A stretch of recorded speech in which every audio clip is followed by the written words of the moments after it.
karena dianggap kalau saya mengambil kependetaan akan membuang-buang waktu dalam kehidupan. Sepertinya bukan panggilan ya, saya nggak menikmatinya untuk itu. Betul-betul itu adalah masa yang paling rendah dalam hidup saya. Mungkin kita merasa Tuhan tuh kenapa diam aja ya. Ibu saya ini seperti malu punya anak. Pelayanan pengembalaan ini bukan sesuatu yang mudah.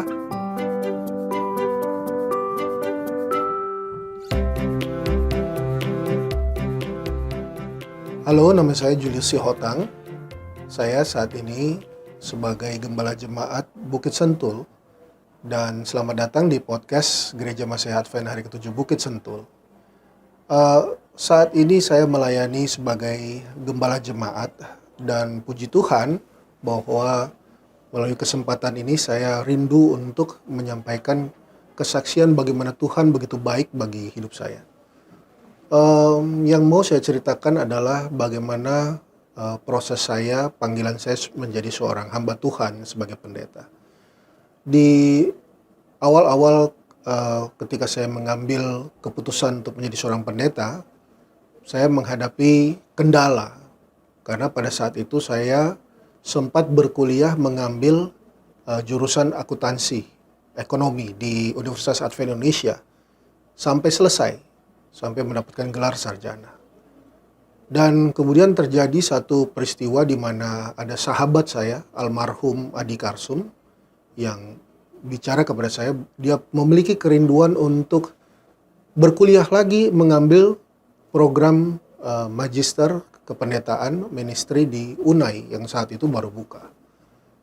Saya tertarik untuk mengikutinya, tapi saya tidak berani untuk segera melakukannya karena pada saat itu saya sudah tamat kuliah dan orang tua mengharapkan saya untuk segera bekerja. Karena dianggap kalau saya mengambil kependetaan akan membuang-buang waktu dalam kehidupan. Dan juga kesulitan yang saya hadapi adalah pada saat itu bagaimana juga stigma orang seakan-akan kalau seseorang sudah berkuliah mengambil satu jurusan dan pindah ke pendeta, ada stigma yang mengatakan bahwa seakan-akan kita tidak sanggup untuk mendapatkan pekerjaan atau tidak berhasil. Tapi apa yang ingin saya sampaikan sebetulnya pada saat itu, memang ketika saya mengambil jurusan di awal ekonomi itu, hati saya memang sepertinya bukan panggilan ya, saya nggak menikmatinya untuk itu. Mungkin kalau bisa dibilang ya jurusan yang ada cuma itu, nggak ada lagi jurusan yang mau diambil.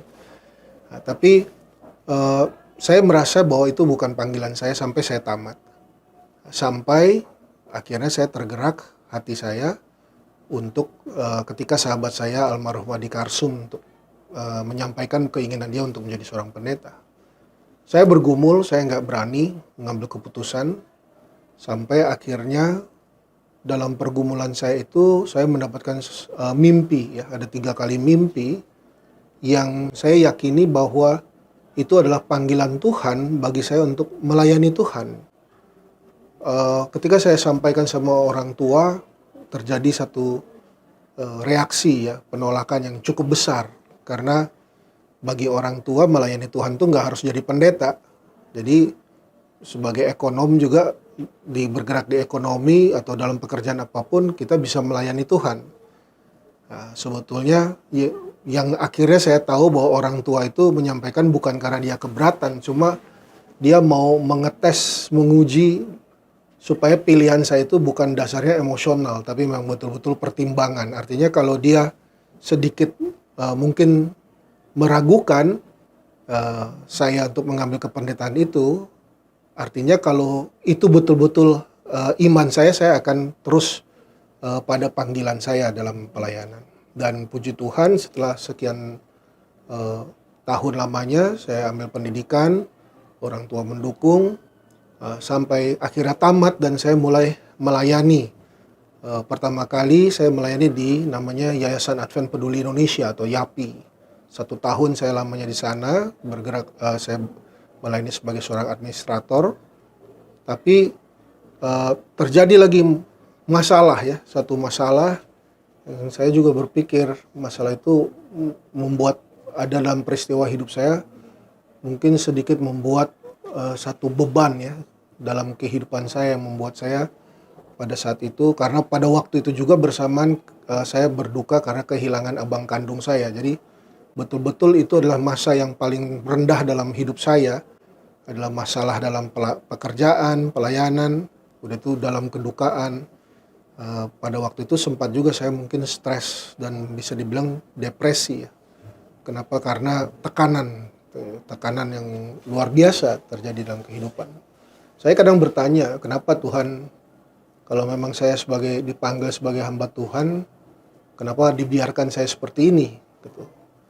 Tapi puji Tuhan, rupanya saya menyadari bahwa kesulitan-kesulitan yang dihadapi itu sebetulnya bukan karena Tuhan kejam, tapi ada sesuatu yang Dia ingin saya belajar daripada Dia. Belajar bagaimana membangun akan mental saya, membangun akan karakter saya, membangun akan panggilan juga dalam pelayanan saya, sehingga saya betul-betul penyerahan kepada Tuhan. Karena pada saat itu saya nggak bisa ngandalin siapa-siapa. Dan itu terjadi peristiwa sering kali dalam hidup saya menganggap nggak bisa mengandalkan siapa-siapa. Saya dipaksa mengandalkan Tuhan. Dan puji Tuhan, sudah 1 tahun di sana, saya akhirnya menyampaikan kepada seseorang hamba Tuhan, saya sampaikan, saya rasa panggilan saya bukan menjadi seorang administrator atau bagian keuangan. Saya rindu untuk menjadi hamba Tuhan, dan menurut saya panggilan saya menjadi seorang pendeta. Ya, dan akhirnya saya, puji Tuhan, atas pertolongan hamba Tuhan ini, saya akhirnya melayani di jemaat yang pertama kali saya melayani, namanya jemaat Eklesia, yang pada saat itu mereka bergereja di Menara Imperium Kuningan. Nah, itulah mulai proses kehidupan saya menjadi seorang pendeta, 15 tahun lamanya. Yang mungkin saya mau ceritakan, satu hal yang paling mengharukan dalam kehidupan saya, pada satu saat saya pernah berkhotbah di satu gereja di tahun 2010 di daerah BSD, dan namanya Jemaat Sola Fide BSD. Puji Tuhan, waktu itu kami bersama anggota jemaat di sana mendirikan jemaat ini mulai dari perkumpulan baru, cabang, sampai sampai diorganisir menjadi sebuah gereja pada saat itu. Dan yang menurut saya mengharukannya adalah pernah saya berkhotbah, lalu ketika selesai berkhotbah kami pulang, di situ masih ada almarhum ibu saya, yang tadi di awal saya ceritakan bahwa dia sempat meragukan keputusan saya menjadi seorang hamba Tuhan, pendeta. Tapi ketika dia mendengar saya berkhotbah pada Sabat itu, kami ada di perjalanan, saya bawa mobil, ibu saya almarhum ada di belakang, dan dia tepuk punggung saya, dan dia bilang, "Mami bangga sama kamu, Mami yakin bahwa memang betul itulah panggilan kamu menjadi seorang pendeta hamba Tuhan." Saya sangat senang sekali mendengarkan kesaksian itu. Dan saya pikir bahwa dalam kehidupan ini ya, sekalipun kita, yang mau saya ceritakan, mungkin kita merasa Tuhan tuh kenapa diam aja ya dalam pergumulan yang kita hadapi, dalam pilihan-pilihan yang kita hadapi. Tapi yang mau saya saksikan dalam kesaksian itu, sebetulnya Tuhan tidak diam. Dia ada. Dia sedang membangun hidup kita, merancang kehidupan kita untuk hidup sesuai dengan rencananya. Nah, yang mau saya sampaikan, cerita ini sesuai dengan apa yang saya sampaikan.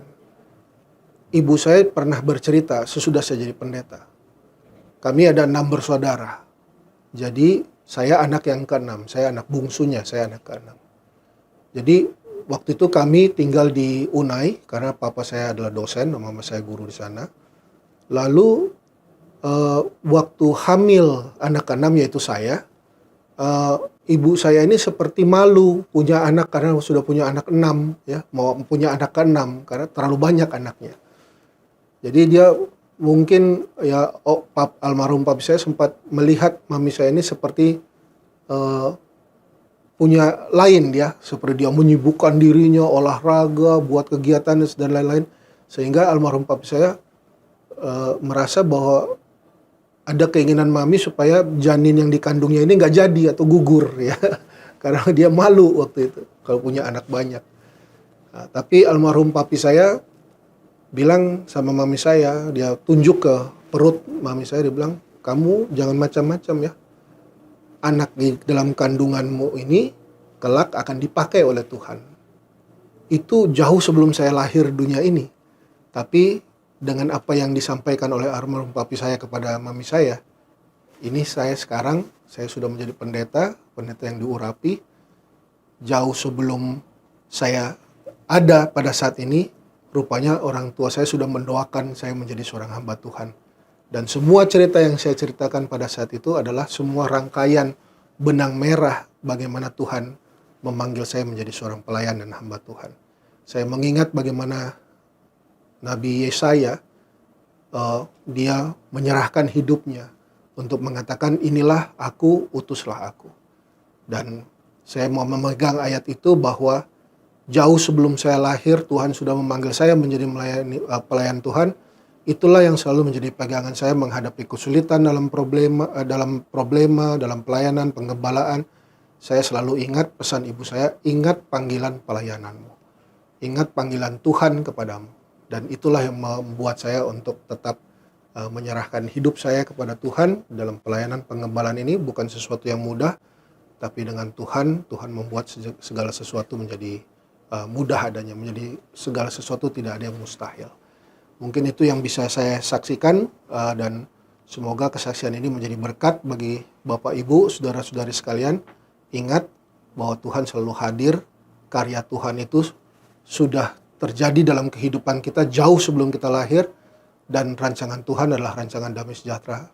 Serahkan hidupmu kepada Tuhan dan jangan khawatir, Tuhan pasti akan menunjukkan rencana Tuhan yang terbaik bagi kehidupan kita. Sekali lagi terima kasih. Sampai jumpa di podcast GMWHK Bukit Sentul pada kesaksian berikutnya. Tuhan memberkati kita semua.